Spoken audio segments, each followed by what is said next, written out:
Well, hello everybody.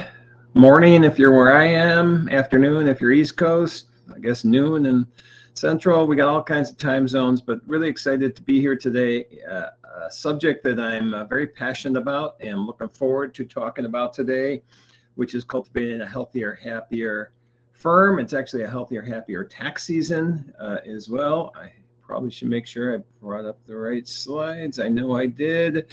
But yes, we are going to be talking about, obviously, we're sitting in January 22nd as we do this live. We're going into tax season. We're probably pretty busy already. And things we need to do during tax season to help us actually during, post, and pre, things we need to do to make sure that we do the best we can to be healthy during this time of year, because it's easy to forget about that. And so we'll talk about that. I'm getting ahead of myself, so can I have a few people just put in the chat that you are hearing me and seeing me, just to confirm that everything's working well? I would appreciate that. I will monitor that real quick just to make sure, unless nobody's on, because I'm not seeing any chat at this point. All right. My buddy Michael Crabtree, thank you, which is not my son, Michael Crabtree, the same name, but appreciate the info, everybody. Glad to see you here, Michael. I'm sure there's many of you here that I know. Unfortunately, I can't see the attendee list. Actually, I can't. I didn't even realize that before. We'll take a look. So let's get into this. We'll go next slide and introduce myself. My name is Randy Crabtree. I know many of you have probably been on my webinars before. I'm partner and co-founder of Trimerit. If you've been on my webinars before, you know I don't mind bragging a little bit here and there. So just last month, for the second straight year, I was named by Accounting Today as one of the top 100 most influential people in accounting. And it's because I have the freedom to go talk about things that I think are important to this profession, things that I'm super passionate about, things that I think we can do to change the status quo. We don't have to keep doing the same things over and over and over just because they've been done for 80 years. We can look at things differently. And I try to just open people's eyes to see that there is a possibility of making some changes and how positive those changes can be. In addition to going out and speaking on things like this, I do host a podcast called The Unique CPA. In addition, I host a conference called Bridging the Gap. And I just want to do a quick plug for Bridging the Gap. If you've ever been on social media and saw anything that we've done, you see that people rave about Bridging the Gap conference. It has officially been scheduled for 2025. It's July 22nd, 23rd, and 24th in Denver, Colorado. We're changing locations. It's been in Chicago the last 2 years. We are currently at the early bird pricing. If you go to btgconference.com or just the Trimerit website, you'll be able to get to the conference information. And currently the early bird pricing is $799, which is, in my mind, a steal when it comes to the type of conference this is. That's actually less than half of last year's total price of $14.99. And that ends on July 30, or July. Whew, one of those J months. January 31st is the last day for early bird pricing. We're actually getting very significant registrations earlier this year, which is exciting to see. So just wanted to point that out. I didn't put it in a slide, but let you know that information's out there, and I really hope to see you there. I've made so many amazing friends from that conference, and would love to make more. All right, so I just mentioned I go out and get to do things that I'm super passionate about, which is, you know, one of these topics we're talking about today. But I decided after 5 years of doing this, I really should come up with a personal mission statement. And this ties in with Trimerit's mission statement too. We're a firm that wants to give back to the profession. And so personally, I want to have a positive impact on people in the accounting profession by inspiring change, impactful change. So that's personally what I'm looking to do. And one of the things that I helped to push that forward this last year is it was a year ago right now when I was sitting in California, as I'm doing right now, Healdsburg, California area, which I'll be at for the next 38 days still. But I just had this idea is let's find out what's going on in the profession. What is causing dissatisfaction? What is causing people to leave And what is causing people to stay? What do we do right? What are we finding that it causes satisfaction levels to be very high in the profession and low? But I want to concentrate on the positive if I possibly can. And so when I came up with this idea, I reached out to two of my friends, Hank Berkowitz and Seth Feinberg, and they helped me out. So those are the two logos you see in the bottom left there. And we came up with this, and we released the information originally in June. We've been digesting it more. We have a report coming out on it in the next month, I would say, which I'll have to talk to with marketing and how we're going to get that out to everybody. But there's really good data that we've gotten that. So I'm going to go over some of that data today to find out what's going on, what we can do about it, how we can be healthier and happier all year long, but especially tax season. So these yellow ones are the ones we're going to spend a little extra time on today, but I want to give you some ideas of what had positive impacts on people within the profession when we did this survey. Firm culture, this is a passion of mine, talking about a people first culture. It is, I think, super important. And so we're going to expand on that in the last third of the presentation today. But people who describe their firm culture as collaborative, supportive, and nurturing reported a much higher satisfaction level. So culture is super important.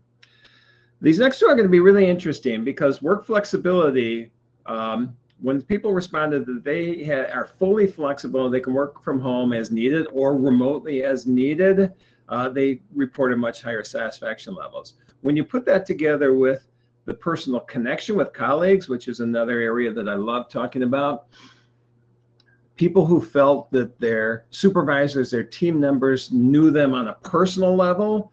And I know some people are like, well, I just want to do my job and go home and do my fun stuff. I want to integrate those two. I want you to be able to have fun at work as well. And I think there's ways we can do that. But when people felt that they were known on a personal level, it strongly, I'm not kidding, this was one of the highest satisfaction attributors in the entire survey. So people felt that they were friends and known by the people they work with. Satisfaction levels went through the roof. Now, the reason I said that those two together are interesting, because how do you build relationships in a remote environment? And we want both of those, and both those create high satisfaction levels. I'll tell you a little bit on the Tri-Merit story, because I think our culture is through the roof. People don't leave Tri-Merit, and it's because of the culture we have, and we've done this in a fully remote environment. So there's ways you can do this, whether you're fully remote, flex, partially in the office, partially out of the office. You can make this work. So we're going to expand on the personal connections. Stress management is going to be the first thing we talk about, especially going into tax season now. What is causing stress? How do we deal with stress?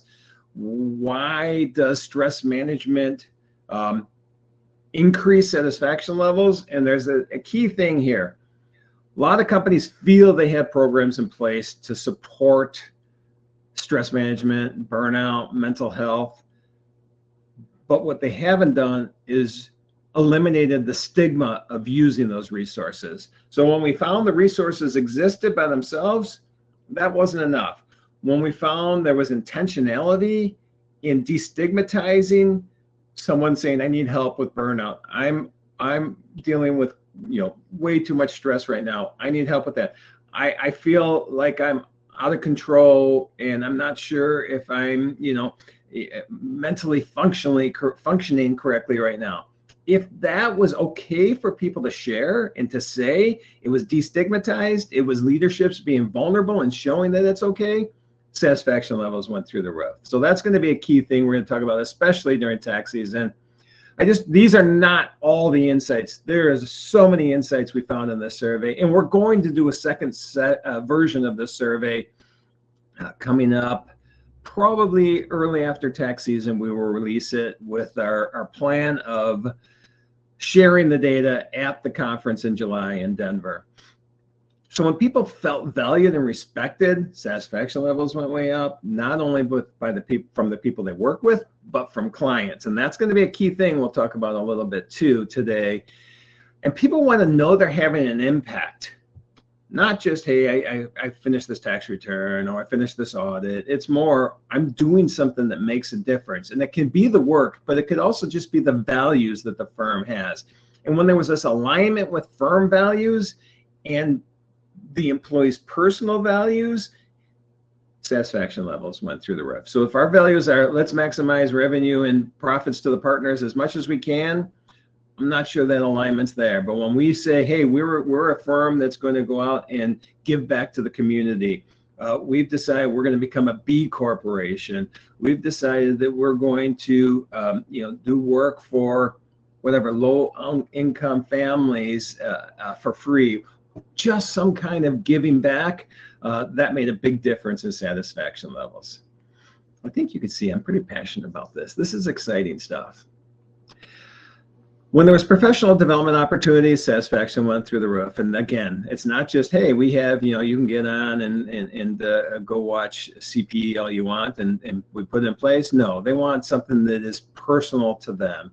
So that helps satisfaction levels. Compensation, this is interesting. And I didn't put hours in here, but together they're both interesting. Compensation, people were satisfied as long as they felt their compensation was competitive. Didn't have to be higher than anybody else. Shouldn't be lower. As long as the competitive was there and everything else was in line, satisfaction was fine. The thing about hours is, as long as all these other areas were in place, hours didn't matter as much, which surprised me. And I want to expand on that in our next survey, but hours didn't have a big negative effect when we had all these other positive impacts in place. So compensation and hours are an interesting area that next survey will expand on even more. And I like this one a lot. And this one we have to be aware of because career advancement opportunities, and I'm talking about satisfaction levels, and this attributes to healthier and happier. But when there was well-defined advancement opportunities, especially when someone's not on the partner track, satisfaction levels went through the roof.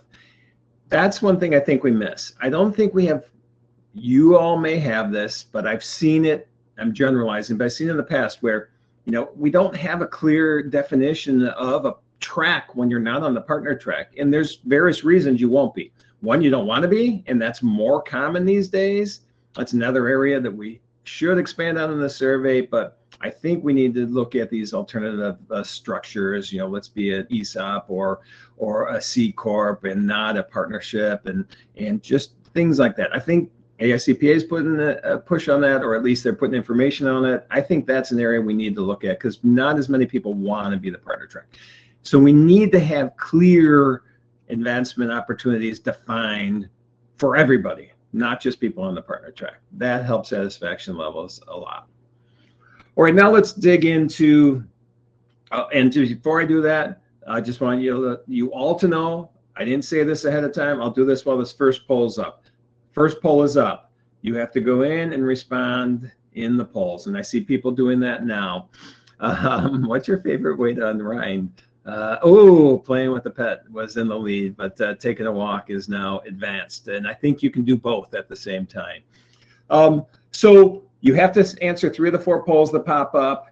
You have to stay logged in for at least 50 minutes. If you do that, your certificate will be sent out to the email address you signed up with. If I got that wrong, marketing will correct me.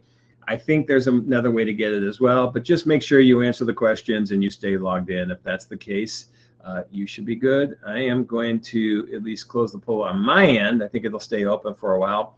And let's dig into the first area. Those 3 I highlighted. The first one we want to talk about is addressing stress and burnout. This is super important, especially at this time of year. I wonder how many times I'm going to say passion today. I think it's going to be quite a few. We should have a game and keep track of that. No, just pay attention to what we're doing, but we'll see. So why do we get ourselves into this area where we're dealing with stress and burnout? And it's not just because it's a busy time. I know we all think, hey, there's nothing I can do. It's busy. We got so many tax returns to do. We've got to get these financial statements out. We have whatever it is. But we actually drive that ourselves to a certain extent. And part of that is, it's just our personality. I mean, I'm a CPA. You're all in the accounting profession at some level. Your accountants, your bookkeepers, your EAs, your CPAs, you're some level. And we have a personality trait, which I think is very admirable, but we want to help. And we think we need to help everybody. And so we forget about ourselves because someone else needs me. They need me. I'm here for them. I have to do this. And we have to try to mold that thinking a little bit as we go. All these clients have problems. We see it all the time. And we have answers. We can fix it. And so what do? Well, I'm going to take on more clients because they need my help. I have the answers. I have to do it. How am I going to get caught up here? Well, I'm just going to work harder.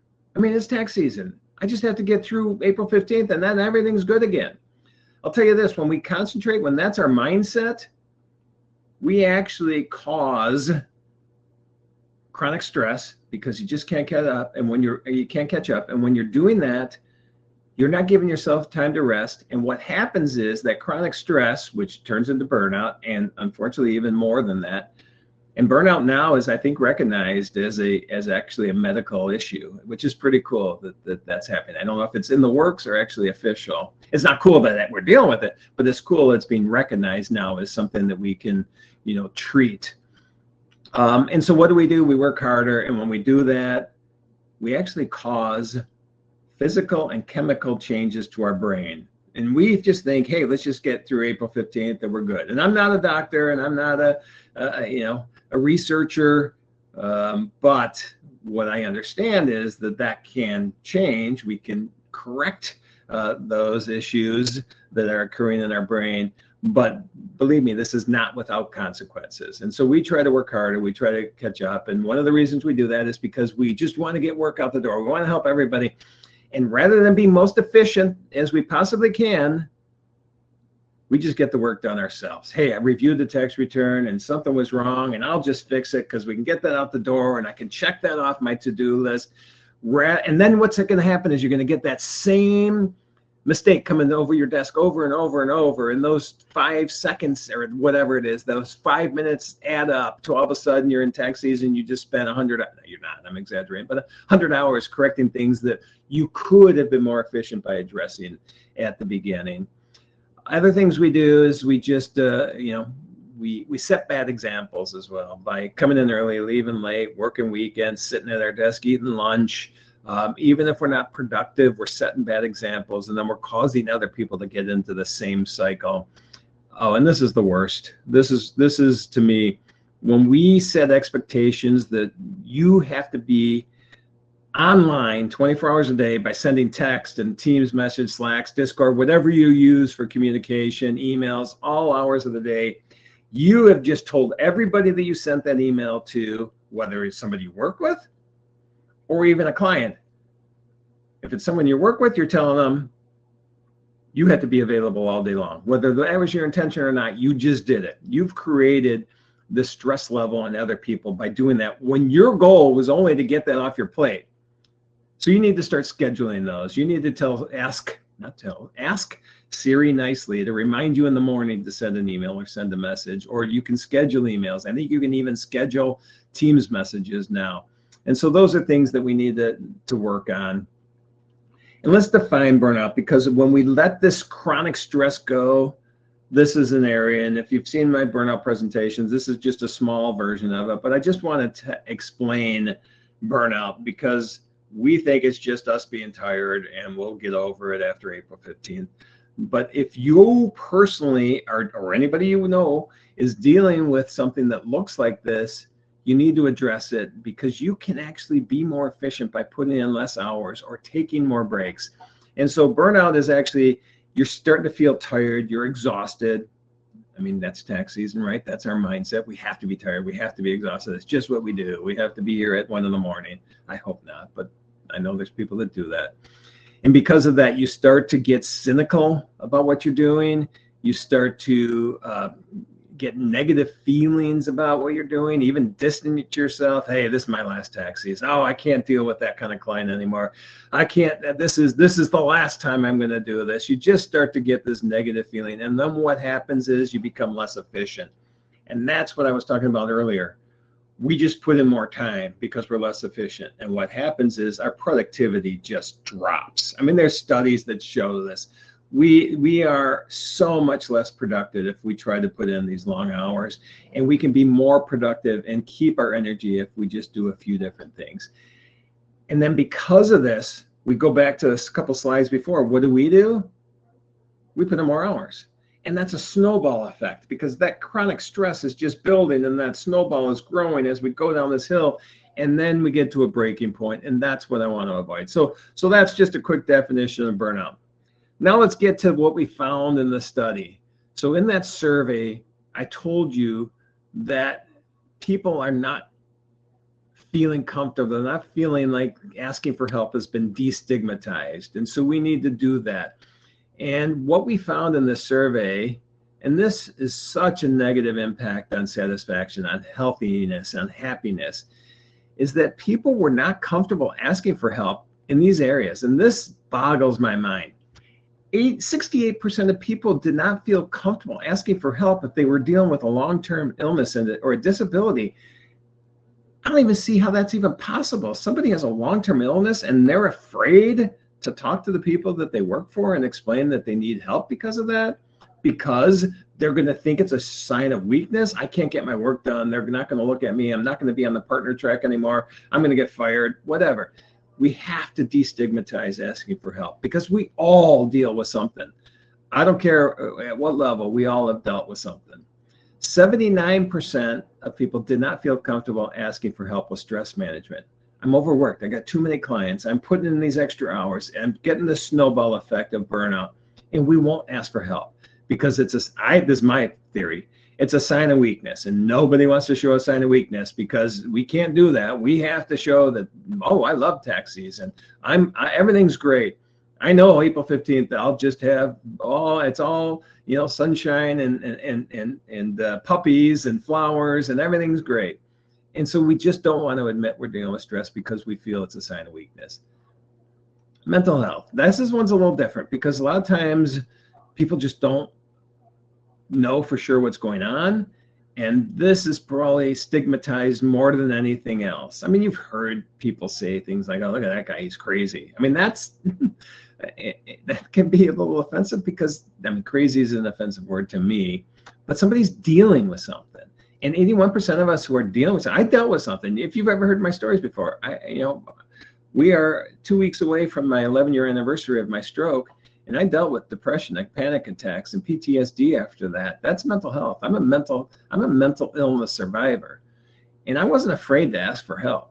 And it still took me 4.5 years to get through that. And so 81% of us are not comfortable asking for help. And so we have to destigmatize this, and we'll talk about ways we can do that. And then burnout prevention. We don't want burnout as a profession unless it's to avoid burnout. Burnout prevention. 86% of us do not feel comfortable asking for help. This is such easy areas for us to address. And when we address these, satisfaction levels and so much more, not even satisfaction, productivity is going to go up. We are going to just be happier with not only work, but with our lives. And so what can we do? We just need to foster an environment where people feel comfortable discussing this. I think things we can do is just have a quarterly workshop where we talk about stress management. We talk about what burnout is. We talk about, mindfulness and resilience. We share stories. One of the biggest things you can do as a leader, and I know we're all different size firms here, whether you're one person or you're 1,000 people. We can do this. We can do it for ourselves. We can do it dealing with our clients. We can do it dealing with the people we work with. But organize workshops. Do this. Share your story. I share my story all the time. Do you know what that does? Being vulnerable does? Do you know how many people have come up to me after I tell the story of my stroke and dealing with depression? Do you know how many times I've had people come up to me and say, hey, no one's ever talked about this before. I just thought I had to deal with this. You just gave me hope. I think I can do something now. I'm going to go back to my, hometown, and I'm going to seek out a therapist. So share your story. There's a lot of resources you probably already have through your health insurance. Highlight those. Highlight the fact that you have tools available. If not, set up access to all these online services that are available out there. And one of the biggest things you can do is be realistic about people's workloads. And I know there's deadlines.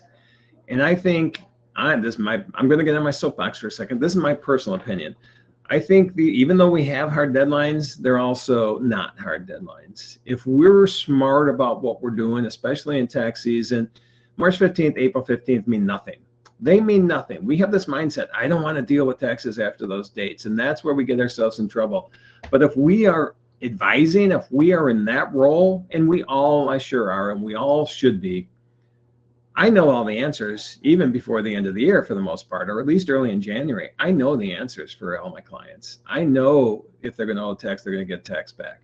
And so if we're smart about that, and as I ramble on here, poll question number 2 is up. So make sure that you respond to poll 2. Obviously, these are fun polls. We want to keep things fun and light. But make sure you answer it. So just make sure that you are fostering an environment where people feel it's okay to ask for help. Let's move on. Client expectations. Clients, we want to help everybody, and so what we do is we too often let clients dictate our schedule. So as I just said, tax planning is key. Tax planning, if we do it properly, if we do it before the year's up, if we finish it up early in the year, deadlines don't mean anything. We can stress, I know we don't want to stretch out tax season, but we can stretch out tax season to 40-hour weeks by letting it go till September 15th or October 15th and make it more efficient. And I know I often hear, well, I want my free time in June and July.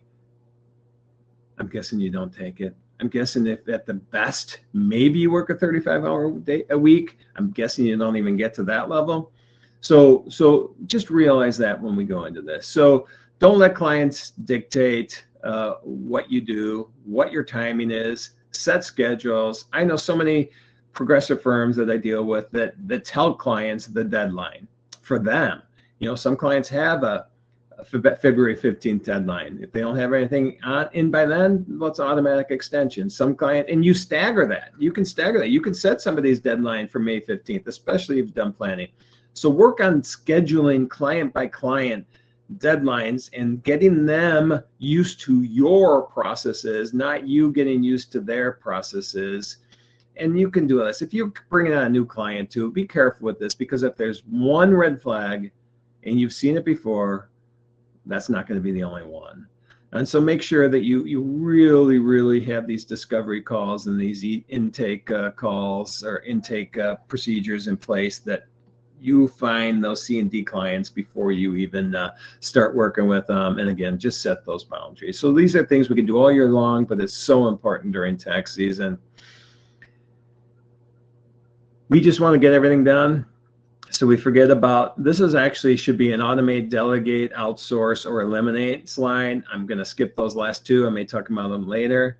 But look at doing this. Automation can really make us more efficient. And we don't, I know a lot of progressive firms that are very automated, and even they think there's more they can do. And they are constantly looking at new ways to automate. And with AI now, we're hearing all this AI. It is going to make a big difference. It already is making a big difference. And I've seen it live in certain areas already. You're going to see it. If you don't have a dedicated person or a dedicated staff to constantly be evaluating new technology and ways to automate and ways to become more efficient, you're going to fall behind. So make sure that you're doing this. And the delegation aspect is such an easy thing. We'll talk about this a little later, but I've got to a point where I've been able to delegate just about everything that I don't enjoy doing. And when we can do that, and when we can find everybody get to that level, man, one, satisfaction levels go through the roof, and two, efficiency goes through the roof, because you're concentrating on things you enjoy, and you're going to delegate or automate or outsource the things you don't enjoy. That's an important part of healthiness and happiness. Now, some of this is going to sound counterintuitive to you. It's not. There's science There's science out there that shows if we actually put less time in and use that time correctly and let our brains re-energize during the day, we become more efficient. We don't do that, sit at our desk for 12 hours and that snowball effect of chronic stress and burnout kicks in and we become less efficient. We can do simple things where we can put in less time, be more efficient, and part of that is just being energized.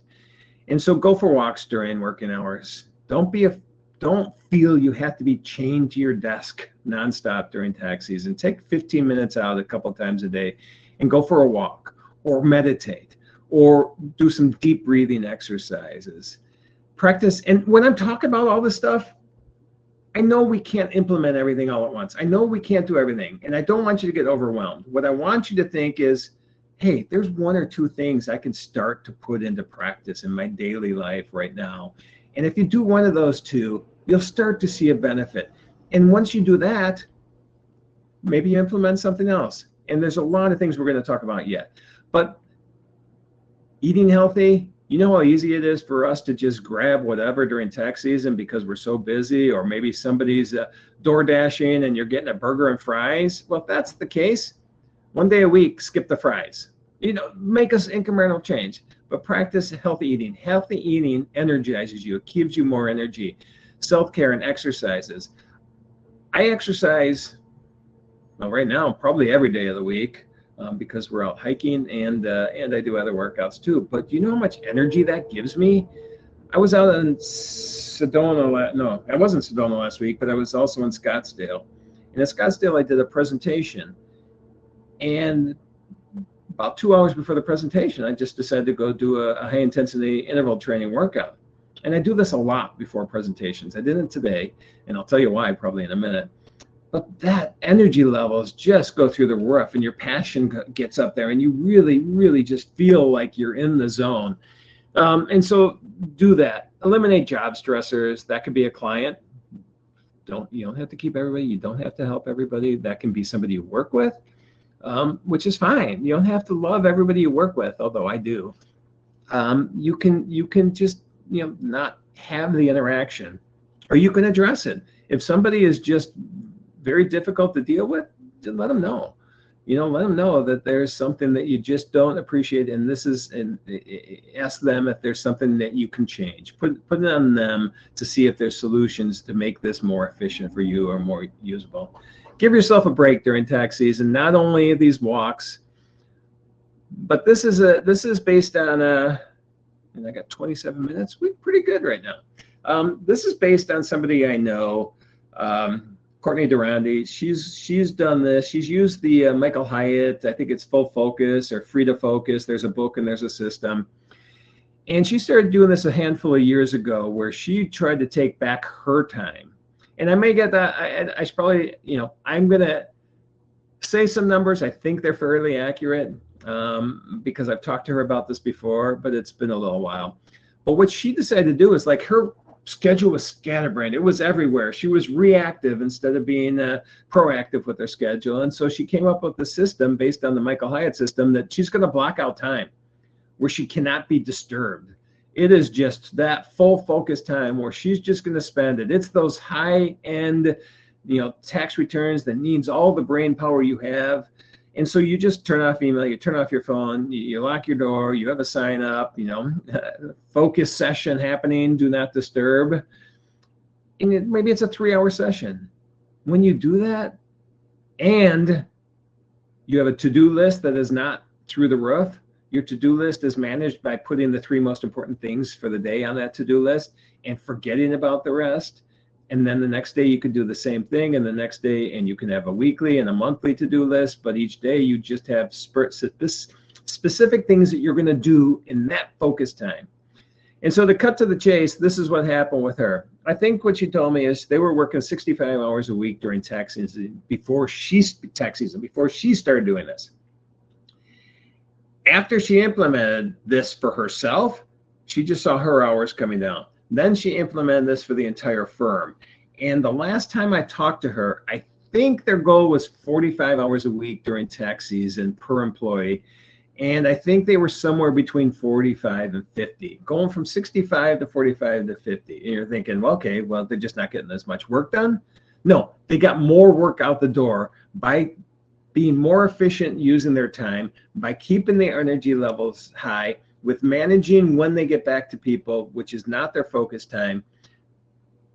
More efficient, higher profitability, in less time.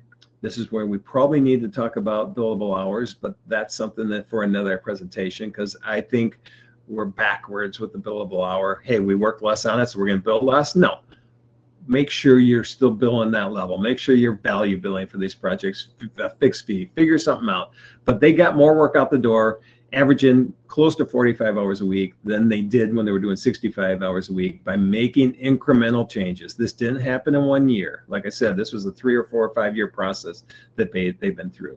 But it's been great for them. So figure out your way to block off your schedule, to avoid burnout, to be most efficient and productive in your time.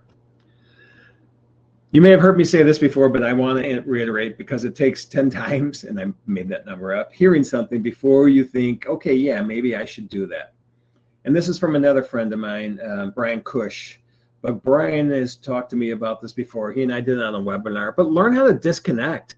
I talked earlier about this 24-hour, 24/7, we're on, we're sending emails, we're sending text. That, you don't give yourself time to rest when that happens. Even if you feel you're not working, you're still working because you're on. And so you need to learn how to, man, I feel like I'm preaching them. You need to learn how to shut off. And we need to learn how to shut off. I do too, because my whole morning was trying to figure out how I'm going to get to Memphis immediately after this presentation and get home tomorrow night, which is crazy, but I think I got it figured out. But I will shut down after this presentation because I know travel's all there. So what you need to do is, at the end of each day, or what you should consider doing, I feel like I'm telling you, you have to do this. You should consider this, is at the end of each day, just bookmark your work. You tell your morning self where your evening self left off. You write a Teams, you send yourself an email, or you write something on a Word document, but you consistent. You put it in one spot every day. This is what I'm working on. This is what I left off. Here are the key things I need to finish, or whatever works for you. Do that. You start to train your brain to, I don't have to think about what I'm doing anymore because I already know. I told myself when I get in the office, I have it all there. 2, you come up with a plan. Instead of checking my texts and my emails and sending Slack messages and team messages, instead of that, when I stop work for the end of the day, at the end of the day, I have a plan. My plan is whatever it is, whatever you enjoy doing, whatever you have to do that day, whatever you want to do that day, but write it down, get it in a calendar. I'm going to make dinner. I'm going to go to a movie. I'm going to read a book. I'm going to do a puzzle. I'm going to, whatever it is, I'm going to go for a walk. Whatever it is, have that plan. Have it something too that most likely you're going to look forward to, so you can start to, again, train your brain. Work's done. This is non-work time. This is my instead of plan time. This is where I get to do things I want to do, even in tax season. And then you have a mental and physical shutdown. You just go through this process of telling yourself work's over, having the mental thing you do at the end of each day. Maybe it's meditate. Maybe it's 5 deep breaths. Maybe it is recite a poem, say a prayer, whatever. You do something mentally to shut down, and physical, which you can see in that picture is as simple as closing your computer. I close my computer. I do my 2 minutes of meditation. Work is over. I know my instead of plan. And I know that I bookmarked my work. Poll number 3 is up. I just want to let you know, because I know you're all paying attention to the screen, so I don't have to remind you, but just making sure that you see that poll number 3 is up and get your answers in right now. All right, we're going to move on to the next one. And this is the last of this session of this mental health, but just right size your firm. I'm not going to go into this deep, but just understand you don't have to work with every client.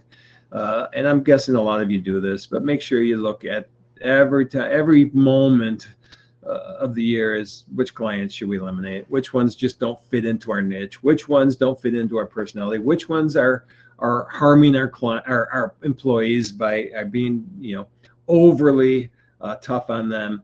And then if you do that, healthiness and happiness is going to go through the roof, and you replace them. There's plenty of clients out there. You don't have to hoard a client because you're afraid you're not going to get more.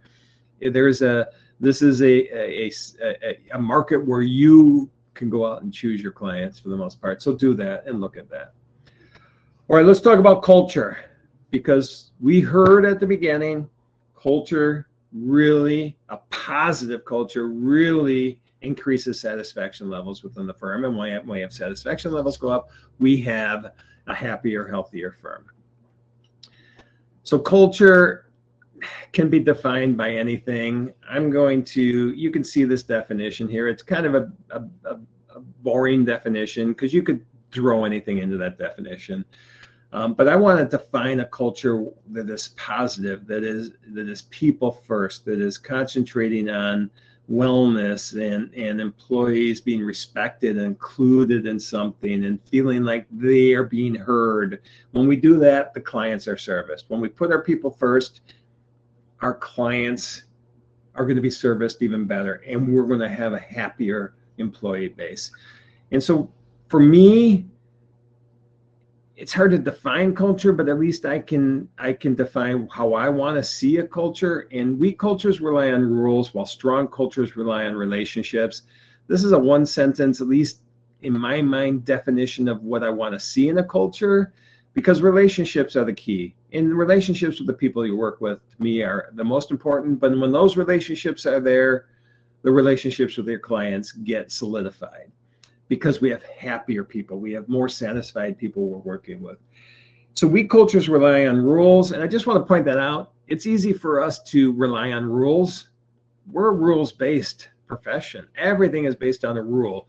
And so it's easy for us to just fall back on, well, these are the rules. Hey, these are the rules that we've had in place for the last 50 years. Yeah, you work on weekends during the tax season. You stay till 10 o'clock at night during tax season. It's just a rule. We put it in place, so we have to do it. I did it, and the generation before me did it, and the generation before them did it, so we have to do it.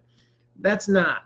As you can see, there's things we can make changes. And so let's forget about the rules, and let's just start by getting to know the people we work with on a personal relationship level.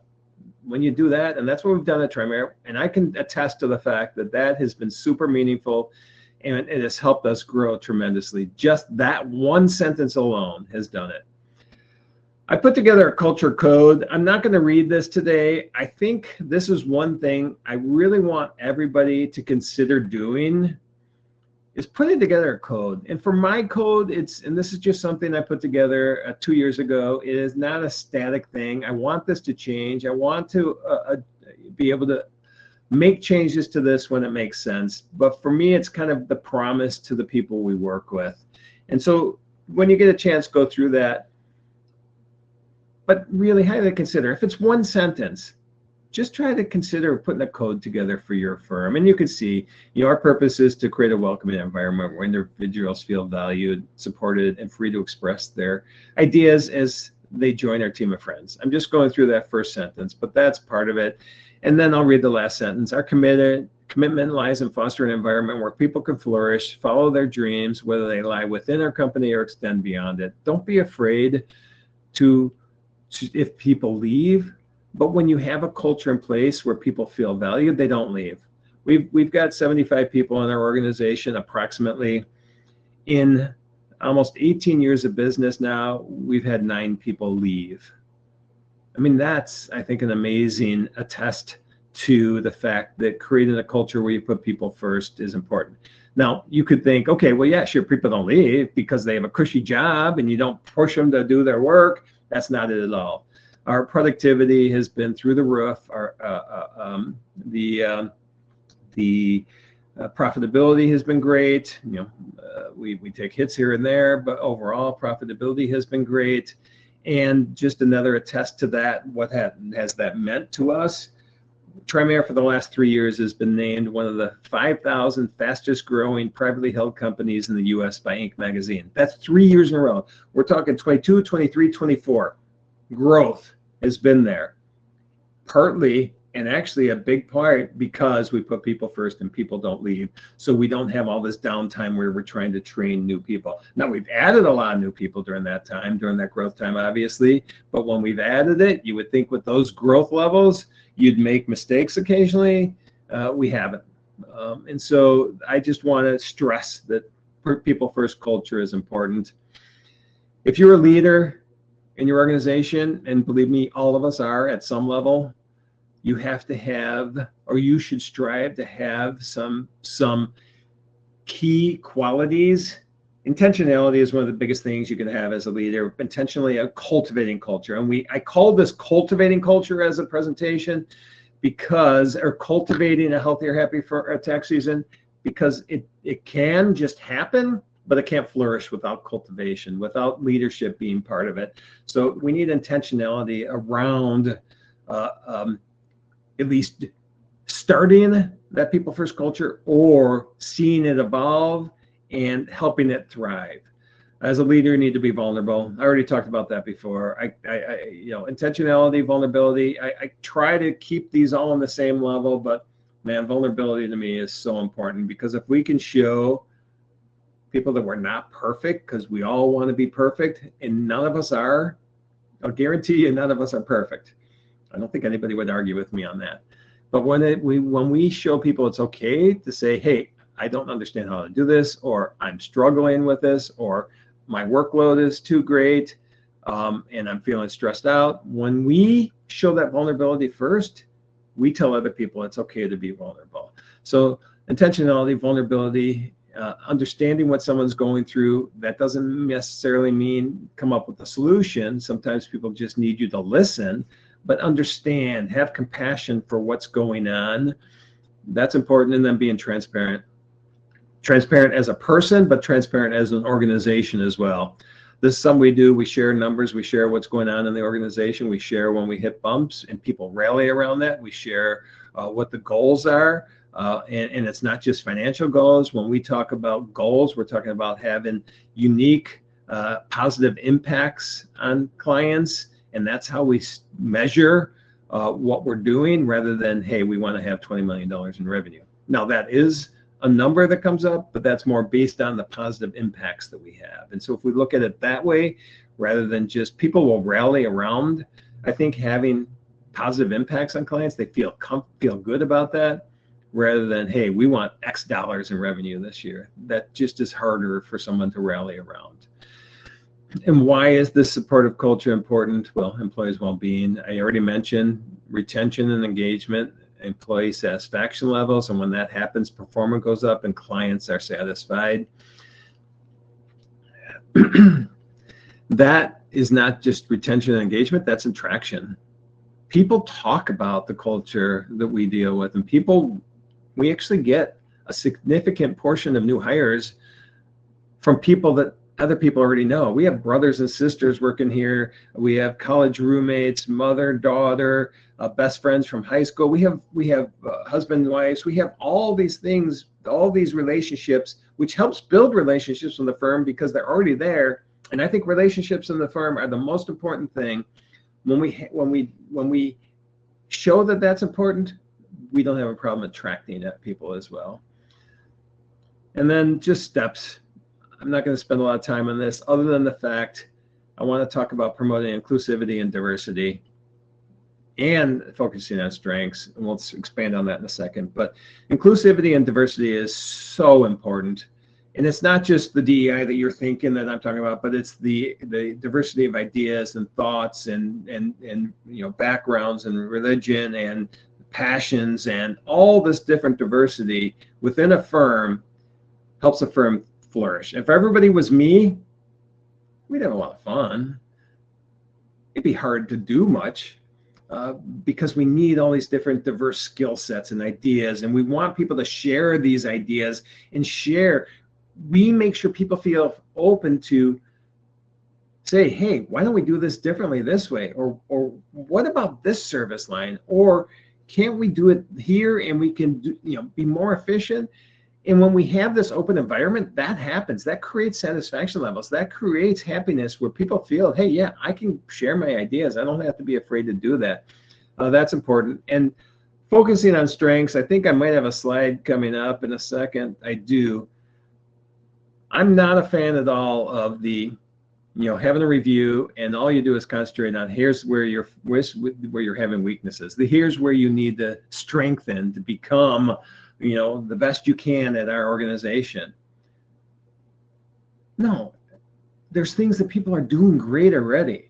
And they're doing great because they love it. They're doing great because they're good at it.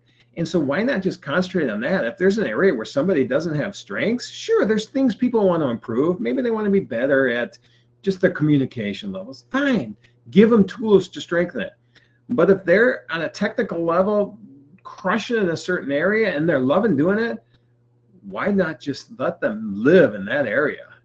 I mean, I feel like I live at the intersection of my passion and my skills, and man, I want everybody to be there because I love where I live and I'm productive and I get things done. And if we can do that, if we can focus on strengths and forget about weaknesses.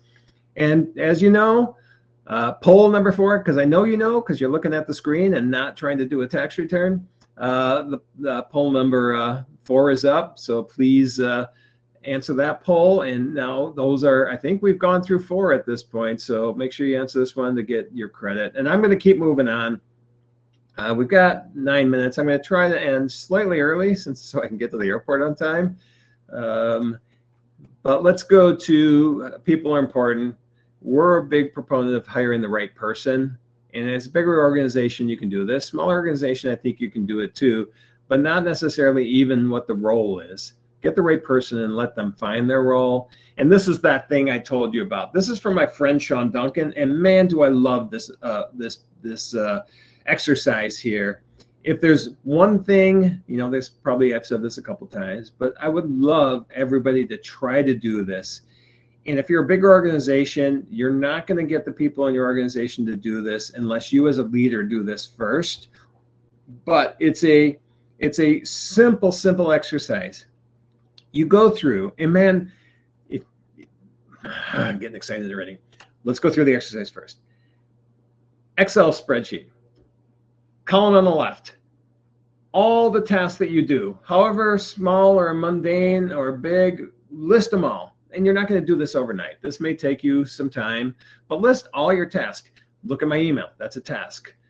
Return phone calls, that's a task. Do a tax return. All these tasks that you do on a daily basis, or weekly or monthly basis, whatever it is, yearly basis, list them all. To the right of that, you're going to have 4 columns.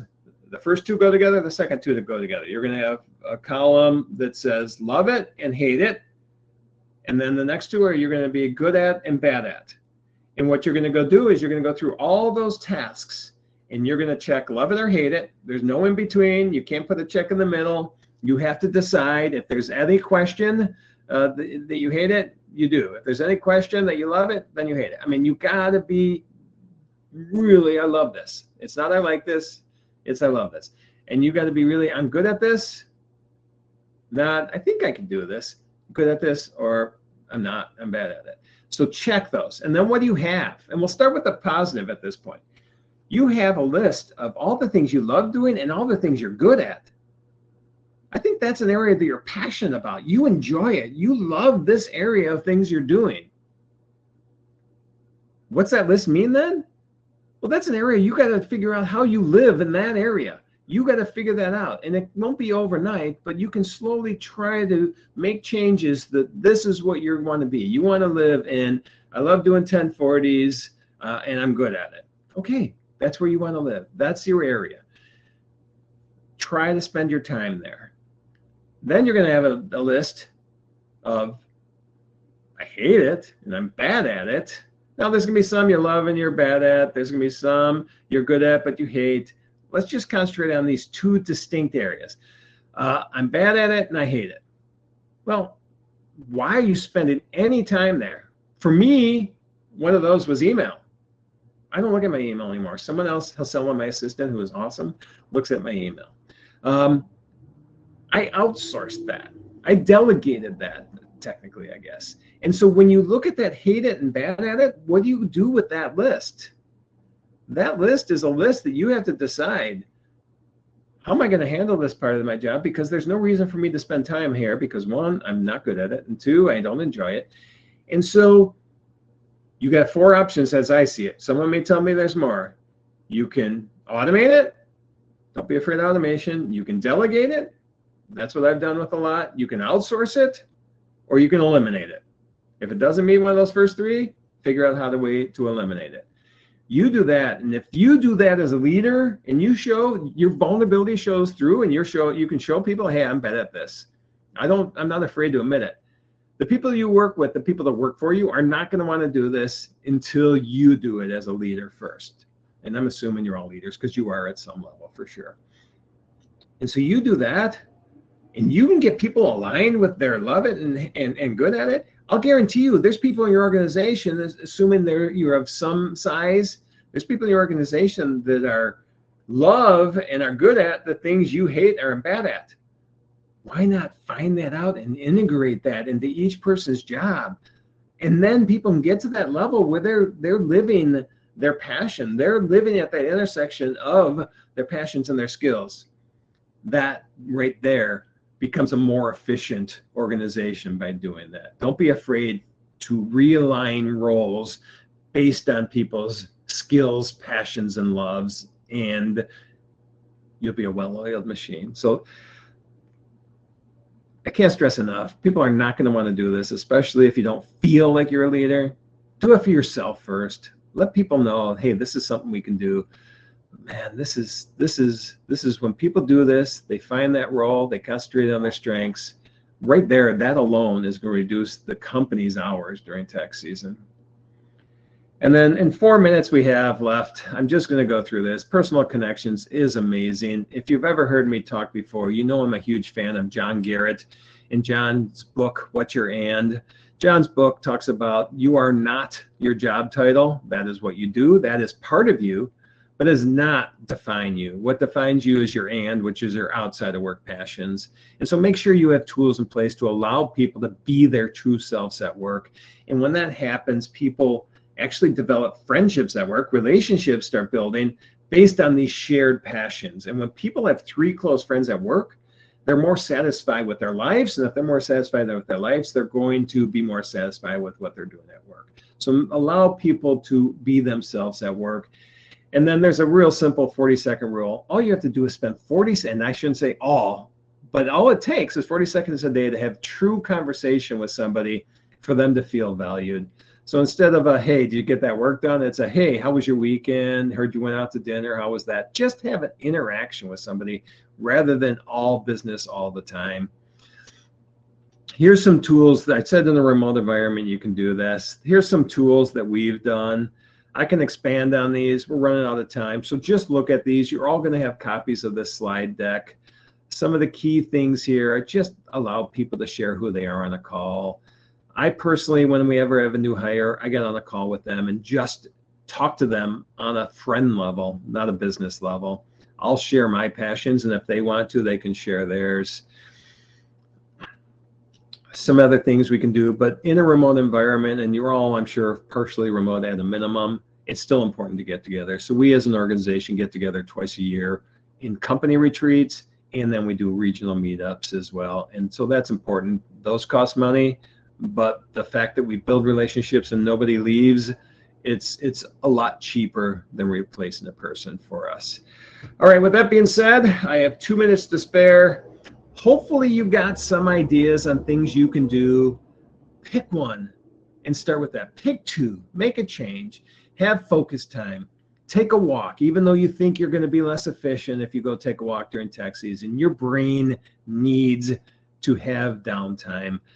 Do the shutdown at the end of the day. If you do that for a couple weeks, you're going to find you're not waking up at 3 in the morning anymore thinking about client work, because you don't have to, because you already have that scheduled. So if we get all this in place, build a relationship, be open to meeting people on a personal level rather than a job title level. Start doing 1 or 2 of these and see what happens. I really, really wish you a very, very happy, joyous, healthy tax season. We only have 3 months to go. But in reality, we can extend that if we want to, where we can reduce the time we're working on a daily basis. Thanks, everybody. We'll have another one of these webinars coming out soon. We'll let you know. And remember, look at btgconference.com and see if there's an opportunity for you to meet us in Denver in July. Have a great day, everybody.